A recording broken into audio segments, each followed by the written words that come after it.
పూరా లోకల్. రాజ్యాంగ స్ఫూర్తికి విరుద్ధంగా పార్లమెంట్లో తీసుకొచ్చినటువంటి వక్ఫ్ సవరణ చట్ట బిల్లును వ్యతిరేకిస్తూ సిపిఐ ఆధ్వర్యంలో ఈరోజు దేశవ్యాప్తంగా నిరసన కార్యక్రమాలు నిర్వహిస్తూ ఉన్నాం. అందులో భాగంగానే ఇలా కరీంనగర్ కమాండ్ వద్ద సిపిఐ జిల్లా సమితి ఆధ్వర్యంలో నిరసన వ్యక్తం చేస్తూ ఉన్నాం. ప్రధానంగా ఇలా నరేంద్ర మోడీ అధికారంలోకి వచ్చిన తర్వాత ఇలా ముస్లింల పైన కక్ష కట్టేటువంటి విధంగా ఇలా చర్యలు చేపడుతూ ఉన్నారు. ఇలా స్వేచ్ఛ సమానత్వాన్ని విఘాతం కలిగేటువంటి మతానికి మధ్య విఘాతం కలిగేటువంటి చర్యలు చేపడుతూ ఉన్నారు. ఇది వక్ఫ్ బోర్డు అనేది నిజాం కాలంలో తీసుకొచ్చినటువంటి చట్టం.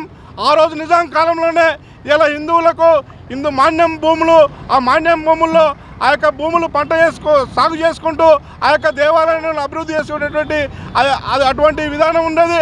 అదే వక్ఫ్కు సంబంధించి ముస్లింలకు సంబంధించినటువంటి భూముల్లో సేద్యం చేస్తూ వచ్చినటువంటి డబ్బుల్ని వాళ్ళ దర్గాలకి వాళ్ళ గుడులకు అభివృద్ధి చేసేటువంటి అవకాశాలు ఉండేవి. అటువంటి చట్టాలని ఇలా ఈ యొక్క నరేంద్ర మోడీ ప్రభుత్వం నిర్వీర్యం చేస్తూ ఉన్నది.